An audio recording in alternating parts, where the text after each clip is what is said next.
If you're a newbie to the world of scholarships, pay attention to this video because I am going to be walking you through tons of scholarships that are newbie friendly.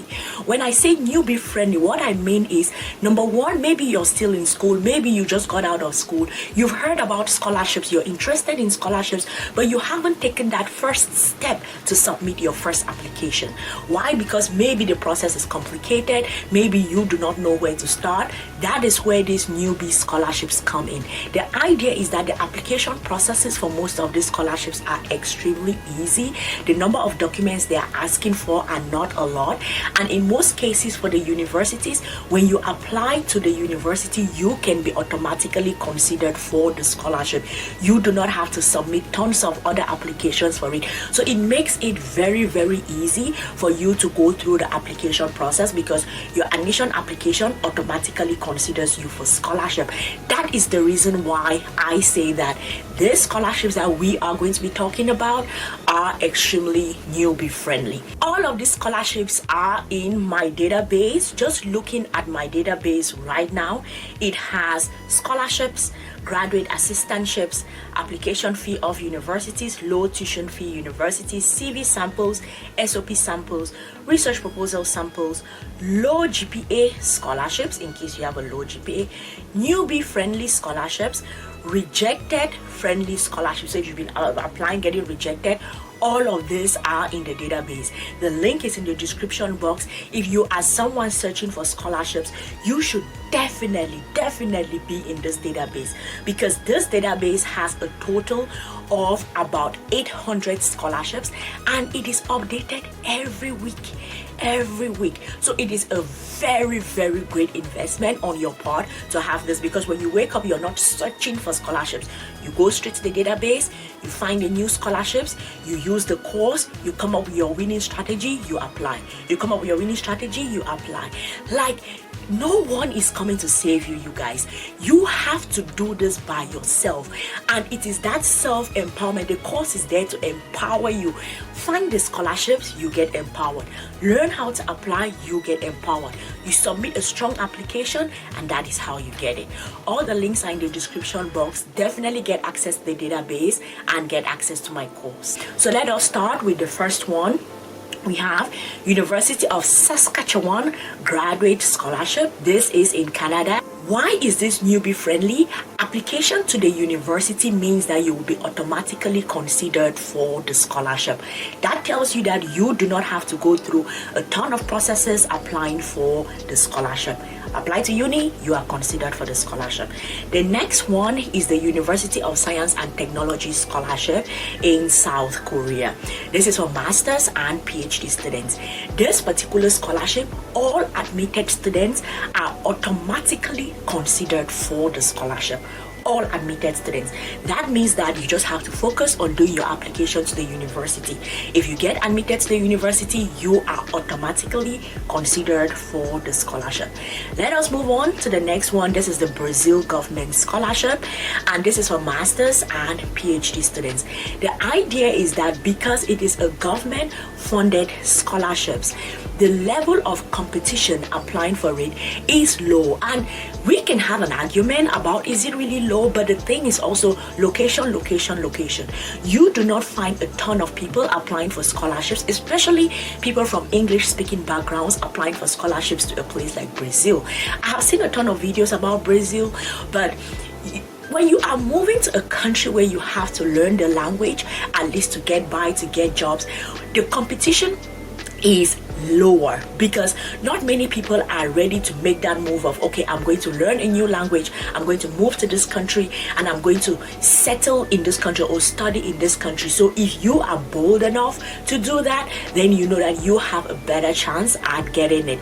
So this, yes, it is broad, less competition, but at the same time, the language thing can also be a barrier. So just keep that in mind, okay? The next one is University of Calgary Scholarships to Canada. This is for masters and PhD students. And same like the previous ones, admissions into this university is tied to the scholarships across different departments. And what that does is you do not have to go through a ton of processes applying for scholarships extra. Apply to uni, you will be considered for the scholarship. The next one is Temple Scholarship. This is in the USA. It is for bachelor students, and if you have a good enough GPA when you apply to this university, you are automatically considered for the merit scholarships, because they have this merit scholarship program that they are doing. And as you go for it, if your GPA is good enough, automatically you are going to be put under review to be given the scholarship.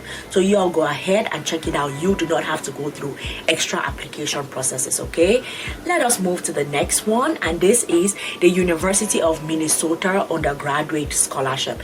This is for bachelor students, and they have tons of awards that are available automatically for students that are admitted. So upon admission, there are a ton of scholarships that in most of these forms you just have to fill interested in this scholarship, tick. Interested in this scholarship, tick. Interested in this scholarship, tick. That is like the simplest scholarship application process you can ever go through. If you're a newbie, those are the things that you should be like testing your feet with, because that is like perfect. You get to those before you start going to the difficult ones to apply for. Let me know in the comment section, where are you watching this video from? Let us go to the next one. This is the Government of Slovak Republic National Scholarship. This is for masters and PhD students. The idea here is, yeah, it has so many slots, so it reduces your chances of getting rejected. But just like that Brazil government scholarship, I think generally government scholarships are kind of competitive. It doesn't even matter where it is, because most of the time these government scholarships are fully funded. Who does not want their entire studies paid for, right? So regardless of where it is, Slovakia, Brazil, you still have some level of competition. So you all should keep that at the back of your mind, okay? Let's move to the next one. This is Birmingham University Scholarship. It is for bachelor students, and just like the same one before, the scholarship application is integrated in the admissions process.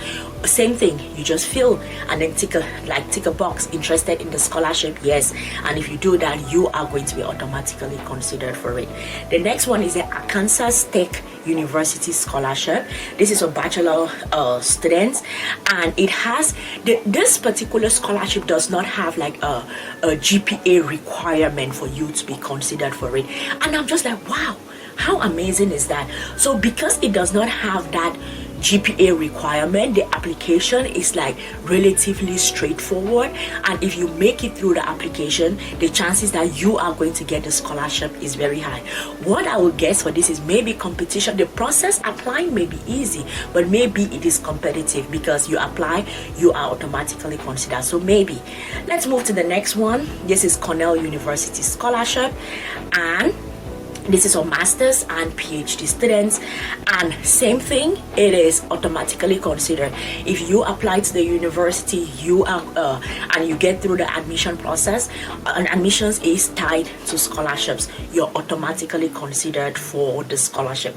Let us move on. We have the next one. This is the Oxford School Scholarship. This is for masters students, and also same idea, admissions is scholarships is tied to admissions.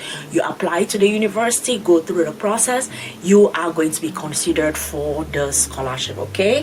If you are a newbie to the world of scholarships, step 1 is finding these scholarships, and step 2 is having a strategy on how to apply for the scholarships. Now you know the scholarship. One of the most important things that will take you from knowing the scholarship to getting the scholarship is having a winning strategy when you apply for them, and that is where my course comes in.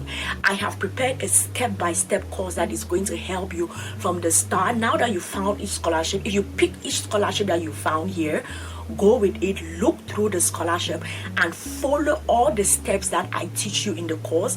By the time you submit your application, you are going to submit an extremely strong and competitive application, and that will take you from knowing the scholarship to getting the scholarship, because you are going to outbid all the competition.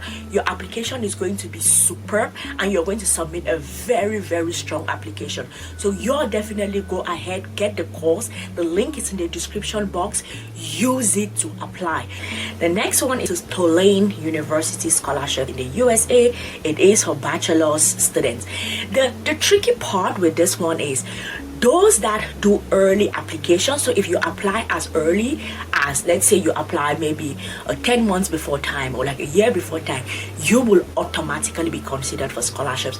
Then the people who are coming in to apply late, they will have to apply for scholarships separately. So the trick here is apply early and you'll be automatically considered for the scholarship. The next one is the University of Rhode Island scholarship, and this is for masters and PhD students. They say that multiple awards are considered for admission. I think the main selling point for this scholarship is it has a limited, like the application process is not complex. You just go through step by step, and then you go right through till the end. So because of that, I think the process makes it easier for someone who is like a newbie to the world of scholarships. You can use that to like get your feet wet, and then you can now start gradually moving to the difficult applications. The next one is the Rotary Yoneyama scholarship. This is to Japan. It is for masters and PhD students, and the documents that they are asking for in this particular scholarship is extremely basic.